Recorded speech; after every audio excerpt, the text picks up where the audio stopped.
Welcome back to Pawan Bagh academy और मैं हूं आपका इंग्लिश दोस्त। तो चलिए आज हम चलते हैं क्लास 10 के नेक्स्ट लेसन की ओर जिसका नाम है लेट्स मार्च।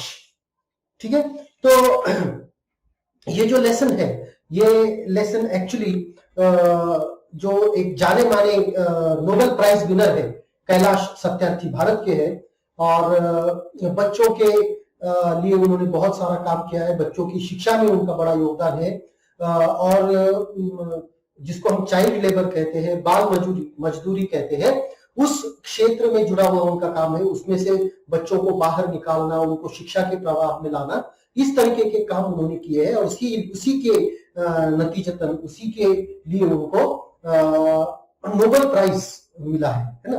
तो चलिए फिर इस लेसन के बारे में हम देखते हैं। एक्चुअली ये जो लेसन है ये लेसन उनके द्वारा कोई लिखी गई किताब वगैरह है उसमें से ये लेसन लिया गया है, ऐसा कुछ भी नहीं है। तो नोबेल प्राइज जब उनको दिया गया था तो उस नोबेल प्राइज के वितरण के समय उनको भाषण करने की अनुमति मिलती है। तो उस समय उन्होंने जो भाषण किया था नोबेल प्राइज मिलने के एक दिन पहले जो उन्होंने भाषण वहां पर किया था लोगों के लिए, उसी भाषण का कुछ अंश उसमें दिया गया है और ये लेसन एक्चुअली 3 पार्ट्स में डिवाइड किया गया है। एक एक करके एक एक लेसन में एक एक पार्ट हम इसमें करने वाले हैं। ठीक है, तो चलते हैं, आगे बढ़ते हैं। Let's March part 1। पार्ट 1 अभी हम देखने वाले हैं। My dear children of the world, your majesties, your royal highnesses, excellencies, distinguished members of the Norwegian Nobel Committee, dear brother Tom Harkin, brothers and sisters and my dear daughter Malala। और उनके भाषण की जो उन्होंने शुरुआत की है तो उन्होंने बच्चों को संबोधित किया है। उन्होंने कहा है कि इस दुनिया के सारे बच्चे सुन ले, यहाँ पर जितने भी गणमान्य व्यक्ति मौजूद हैं उन सभी को नमन करके प्रणाम करके मैं इस भाषण की शुरुआत करता हूं, जहां पर बहुत सारे देशों के नेता हैं, उसके साथ में नोबेल कमेटी के सम्माननीय सदस्य भी हैं और मेरे भाई तुल्य जो एक टॉम हार्किन है और बाकी सभी मेरे भाइयों और बहनों और उसी के साथ मेरी बेटी मलाला। अब देखिए मलाला का नाम यहां पर क्यों आया है ये जानना बहुत ही जरूरी है। पहले तो हमें ये जानना चाहिए ये मलाला है कौन।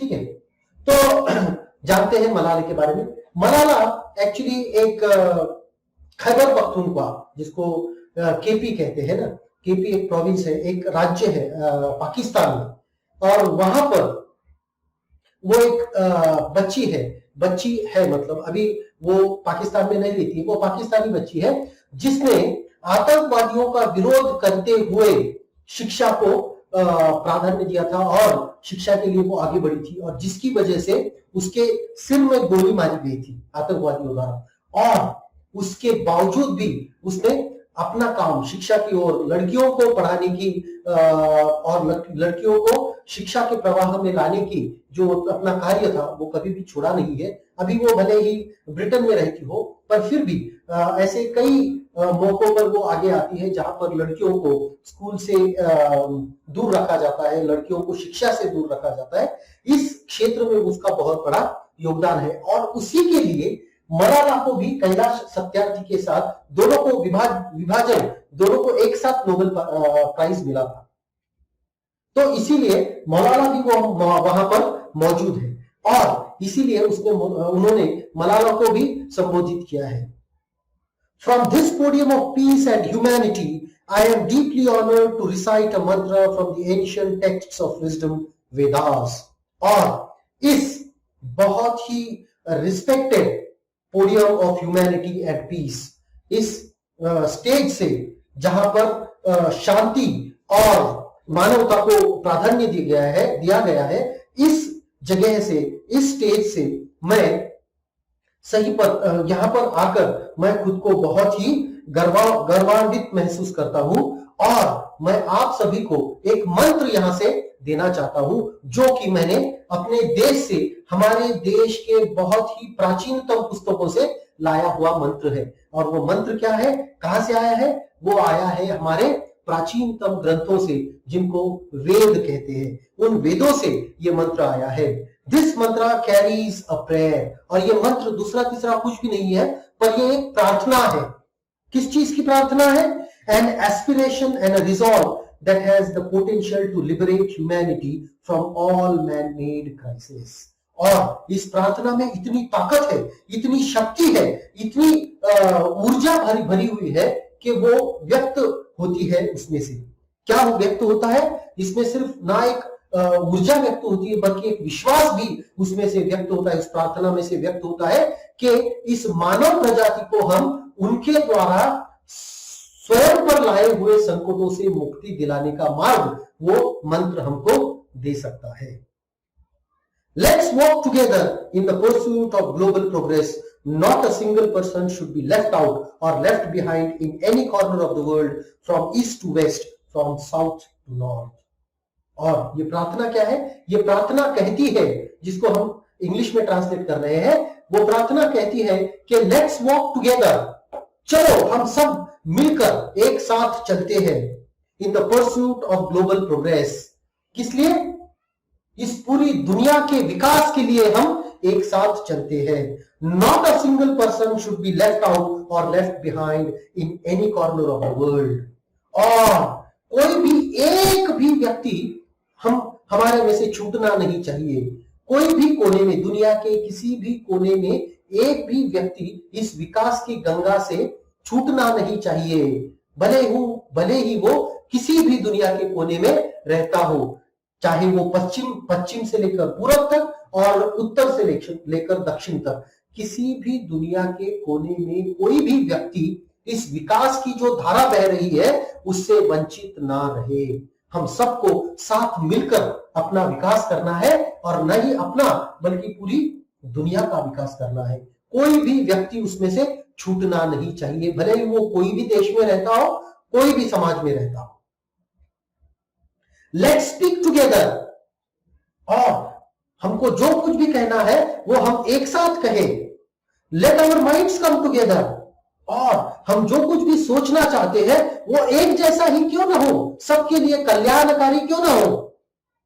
Learning from the experiences of our ancestors. हमारे पूर्वजों के द्वारा किए गए अनुभवों से हम कुछ शिक्षा प्राप्त करें, उनके अनुभव से हम कुछ सीखें और उसी दिशा में आगे बढ़े। Let us together create knowledge for all that benefits all. और उनके अनुभवों से, हमारे पूर्वजों के अनुभवों से हम कुछ सीखें और क्या करें कि ऐसा कोई ज्ञान हम प्राप्त करें जिससे सबका विकास हो, जिससे सबको फायदा पहुंचे। I bow to my late parents, to my motherland India and to the mother earth। और मैं यहां पर मेरे माता पिता, मेरे देश और मेरी इस धरती मां के सामने नतमस्तक होता हूं, उनको हाथ जोड़ के प्रणाम करता हूं। With a warm heart I recall how thousands of times I have been liberated, each time I have freed a child from slavery। और यहां पर उसी कृतज्ञ भरे हृदय से मैं यहां पर नमूद करना चाहता हूं, यहां पर आप सबको बताना चाहता हूं कि हर बार जब भी मैंने किसी एक बच्चे को भी बाल मजदूरी से बाहर निकालकर शिक्षा के दरबार में इसे पहुंचाया है, हर बार जब कभी किसी बच्चे को मैंने उसमें से मुक्त कराया है, तो मानो मुझे ऐसा महसूस हुआ है, हर बार ऐसा महसूस हुआ है कि जैसे मैं खुद को मुक्त कर रहा हूं, मैं खुद मुक्त हो रहा हूं। इस तरह का आभास मुझे हर बार हुआ है।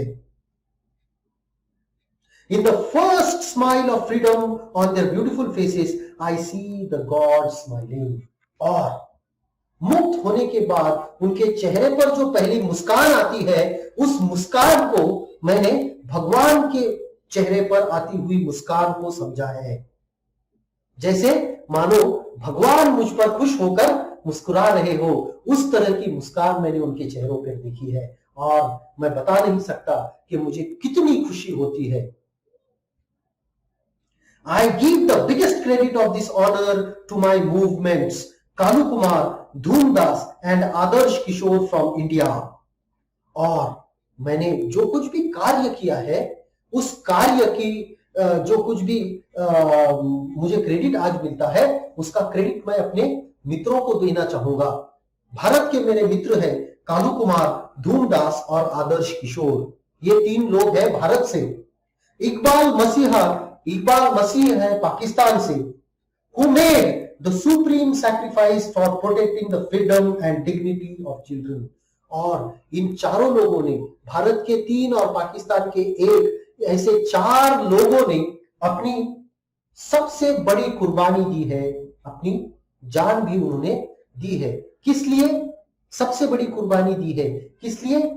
बच्चों का आत्मसम्मान और बच्चों का स्वातंत्र्य और उनका आत्मसम्मान बनाए रखने के लिए उन्होंने सबसे बड़ी कुर्बानी दी है। और उन लोगों को आज के इस क्षण मैं भूल नहीं सकता। उनको याद किए बगैर मैं रह नहीं सकता, क्योंकि उन लोगों ने सही मायनों में बहुत बड़ा त्याग किया है।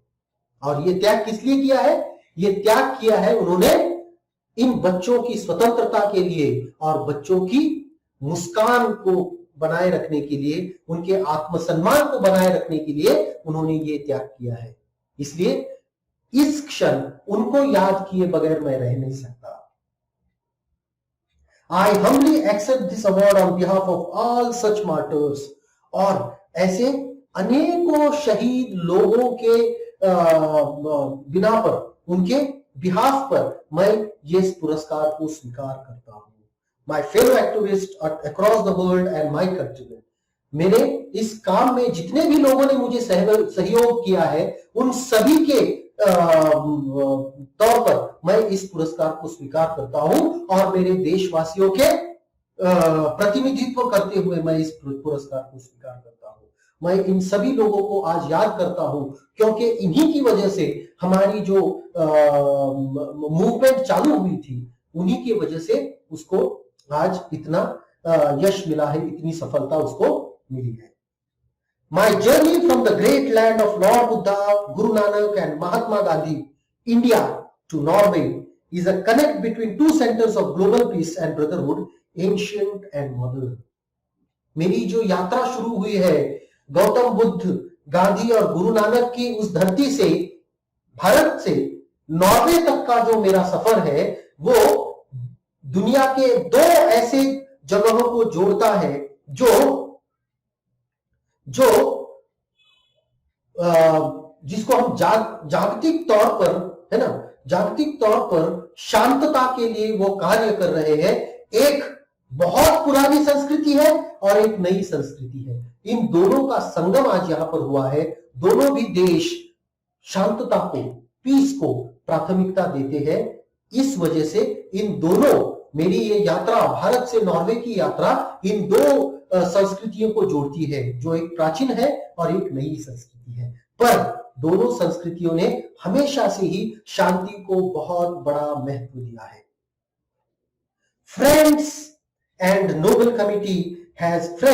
The Nobel Committee has generously invited me to present a lecture। दोस्तों, इस नोबेल कमिटी ने मुझे यहां पर भाषण देने के लिए निमंत्रित किया है। Respectfully, I am unable to do that। पर उनका पूरा सम्मान करते हुए मैं ये कहना चाहता हूं कि मैं ये नहीं कर सकता। क्योंकि I am representing here the sound of silence। मैं यहां पर उन लोगों की आवाज का प्रतिनिधित्व करता हूं जिनको कभी भी सुना नहीं गया है। द क्राई ऑफ इनोसेंस, छोटे बच्चों की जो किलकारियां होती है, छोटे बच्चों का जो रुदन होता है, उसको यहां पर उसका प्रतिनिधित्व मैं यहां पर करता हूं। And the face of invisibility, और ऐसे अदृश्य चेहरे को मैं यहां पर ऐसे अदृश्य चेहरे का मैं प्रतिनिधित्व यहां पर करता हूं। I represent millions of those children who are left behind मैं ऐसे असंख्य बच्चों को यहाँ पर उनका प्रतिनिधित्व करता हूं जिनको कभी भी सुना नहीं गया है, जिनको अनदेखा किया गया है, अनसुना किया गया है। And that's why I have kept an empty chair here as a reminder. और उसी के लिए मैंने यहाँ पर ये जो खाली खाली कुर्सी रखी है वो उसी के लिए रखी है ताकि मैं सभी को बता सकूं कि मैं ऐसे लोगों का प्रतिनिधित्व करता हूं, ऐसे बच्चों का प्रतिनिधित्व करता हूं जिनको कभी भी सुना नहीं गया है, जिनको कभी भी देखा नहीं गया है, जिनको कभी भी दुनिया ने कोई महत्व नहीं दिया है। इसलिए मैंने यहां पर ये खाली कुर्सी रखी है। I have come here only to share the voices and dreams of our children. मैं यहां पर आया हूं उसका कारण एक ही है ताकि मैं उनकी आवाज और उनके सपने आपके साथ साझा कर सकूं, आपको बता सकूं कि वो क्या सपने देखते हैं, उनकी आवाज क्या कहती है। ये आपको बताने के लिए मैं यहां पर आया हूं, उपस्थित हुआ हूं। Because they are all our children. क्यों उनकी आवाज तो आप तक पहुंचाना जरूरी है? क्यों उनकी आवाज को आपको साझा करना जरूरी है? क्योंकि वो सारे हमारे बच्चे हैं, आपके बच्चे हैं, मेरे बच्चे हैं। Gesture to everyone in the audience. और इस जब जो जितने भी श्रोता वहां पर बैठे उनकी ओर हाथ कर वो कहते हैं कि ये सारे हमारे बच्चे हैं। I have looked into their frightened and exhausted eyes. मैंने उनकी आंखों में झांक कर देखा है, उनकी आंखों में डर और थकान, दो चीजें मुझको दिखी है। उनकी आंखों में डर है, उनकी आंखों में थकान है, क्योंकि वो थक चुके हैं। भले ही वो बच्चे हैं, ज्यादा दिन अभी उनको दुनिया में आकर नहीं हुए हैं, वो अपनी पूरी जिंदगी नहीं जिए हैं, फिर भी उनकी आंखों में मुझे थकान दिखाई देती है, उनकी आंखों में मुझे डर दिखाई देता है। क्या ये सही बात है? दुनिया में जो भी बच्चा आता है वो अपने साथ अपनी किस्मत लेकर आता है, पर फिर भी मुझे ऐसा लगता है कि दुनिया के हर एक बच्चे को उसका बचपन, उसकी शिक्षा और उसको खेलने का अधिकार मिलना चाहिए। ये मुझे लगता है, ऐसा वो कहना चाहते हैं। उनके द्वारा भाषण में यही बात वो बताना चाहते हैं लोगों को कि ऐसा क्यों है कि कुछ बच्चे तो बहुत अच्छे स्कूल में जाते हैं, स्कूल में पढ़ते हैं, अपना जीवन बनाते हैं, खेलते हैं, कूदते हैं, जिंदगी का सारा मजा लेते हैं, और क्यों कुछ बच्चों के नसीब में ये चीजें नहीं है? सिर्फ इसलिए कि वो गरीब परिवार में पैदा हुए हैं? क्या ये उनका कसूर है? बिल्कुल नहीं। दुनिया के सारे बच्चों का अधिकार है कि उनको अच्छी से अच्छी शिक्षा मिले, दुनिया के सारे बच्चों का अधिकार है कि उनको अच्छे से अच्छा जीवन मिले, दुनिया के सारे बच्चों को अधिकार है कि उनको खेलने के लिए वक्त मिले, उनको खाने के लिए मिले और उनको शिक्षा के लिए स्कूल मिले। पर जब मैं उनकी आंखों में देखता हूं तो मुझे डर दिखाई देता है, मुझे उनके आंखों में थकान महसूस होती है। ये बिल्कुल गलत बात है, ये बात बिल्कुल भी हमारे लिए अच्छी नहीं है। I have held their injured bodies and felt their broken spirits। और कितने ही बार अपने हाथों में मैंने उनके टूटे हुए शरीरों को उठाया है और उनकी ब्रोकन स्पिरिट का मतलब क्या होता है?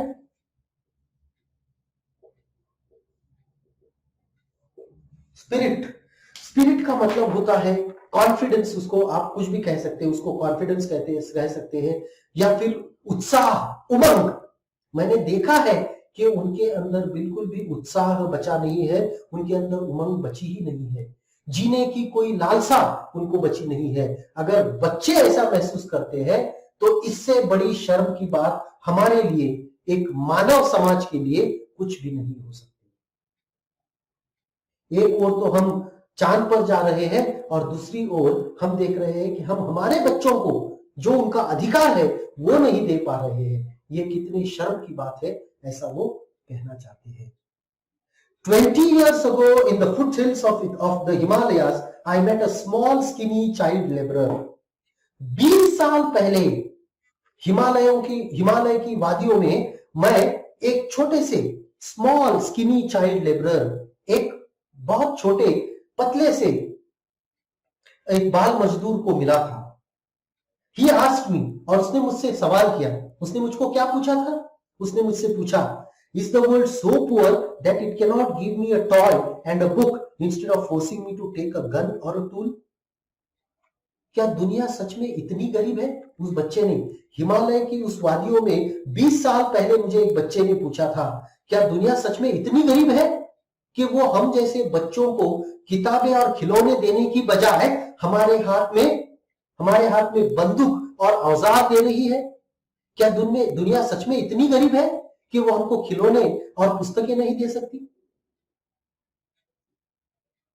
आई met with Sudanese child soldier, और सबसे खतरनाक चीज तो यह है कि मुझे एक बार सुदान में एक चाइल्ड सोल्जर मिला, मतलब बाल सैनिक जिसको हम कह सकते हैं, जिनको बंदूकें दी जाती है, बंदूकों की चलाने की ट्रेनिंग दी जाती है बच्चों को।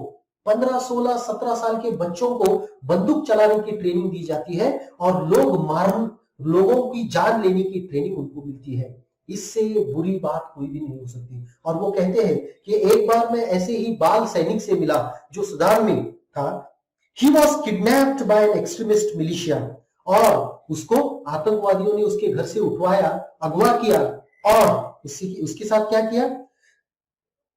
As his first training lesson, he was forced to kill his friends and family, और उसकी ट्रेनिंग शुरू करने से पहले ट्रेनिंग में उसको ट्रेनिंग पे पहला सबक दिलाने के लिए उसी को बंदूक देकर उसके दोस्त और उसके परिवार वालों की जान लेने को कहा गया था। सोचिए कितनी भयानक बात होगी। एक छोटे से बच्चे से कहा जाता है कि आप अपने माता पिता को मार दो, अपनी बहन भाइयों को मार दो, अपने दोस्तों को मार दो, और उसके पास कोई रास्ता ही नहीं है, क्योंकि अगर वो नहीं मारेगा तो वो खुद मर जाएगा। He was forced to kill his family and friends। देखो इतनी बुरी बात है। और फिर उस बच्चे ने मुझसे पूछा, What was my fault? मेरा इसमें क्या कसूर था? मुझे अपनी ही फैमिली को, अपने ही परिवार को मारना पड़ा, अपने ही दोस्तों को, माता पिता को, भाइयों बहनों को मारना पड़ा, मेरा क्या कसूर था? ऐसा वो पूछ रहा है। अगर कोई बच्चा आपसे ऐसा सवाल पूछे तो आदमी के पास कोई जवाब नहीं होता है, क्योंकि ये प्रश्न इतना भयानक है कि ये आपके दिल को चीर कर रख देगा। ऐसा सवाल है, ये सवाल ऐसा है कि आपको ये शांति से जीने नहीं देगा। ये सवाल आपको बुरी तरह से झकझोर देगा, आपको बहुत दुखी करेगा। अगर कोई बच्चा आपसे पूछता है कि मेरा क्या कसूर है कि मुझे कहा गया कि आप इनको मार दो, तो उसमें मेरा कसूर क्या है? Friends, all great religions teach us to care for our children. दोस्तों, दुनिया के सभी धर्मों ने हमसे कहा है कि हमें बच्चों की केयर करनी चाहिए, बच्चों की ओर ध्यान देना चाहिए। जीसस सेड, यीशु ने कहा है, let the children come to me, do not hinder them, for the kingdom of God belongs to them. और यीशु ख्रिस्त ने कहा है, जीसस ने कहा है कि बच्चों को आने दो, मेरे तक आने दो, क्योंकि उन्हें रोको मत। क्यों? कि अगर भगवान के इस गार्डन में, भगवान के इस मंदिर में अगर सबसे पहला अधिकार अगर किसका है तो वो बच्चों का है। भगवान के इस राज्य में अगर सबसे पहला अधिकार अगर किसको मिलना चाहिए तो वो बच्चों को मिलना चाहिए। और इसीलिए उनको रोको मत, उनको मेरे पास आने दो। The Holi Quran says, kill not your children because of poverty. और कुरान कहता है कि सिर्फ गरीब है इसलिए अपने बच्चों को आप मार मत देना, उनको जिंदा रखो, किसी भी तरह से उनको जिंदा रखना जरूरी है। Friends, there is no greater violence than to deny the dreams of our children। और दोस्तों, मुझे ऐसा लगता है कि बच्चों के सपनों को मार देने से बड़ी हिंसा इस दुनिया में कोई भी नहीं हो सकती।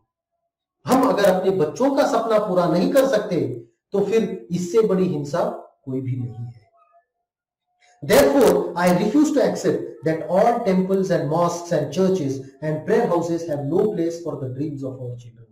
इसलिए मैं ये बात कतई मान ही नहीं सकता कि हमारे मंदिरों में, मस्जिदों में, चर्चेस में, कोई भी प्रार्थना स्थलों में बच्चों के लिए, बच्चों के सपनों के लिए कोई जगह नहीं है। ये बात मैं बिल्कुल नहीं मान सकता। क्यों? कि कोई भी धर्म बच्चों को पहले, सबसे पहले बच्चों को प्राधान्य देता है। इसलिए मैं ये बिल्कुल नहीं मान सकता कि बच्चों के सपनों के लिए हमारे प्रार्थना स्थलों में कोई भी जगह नहीं है।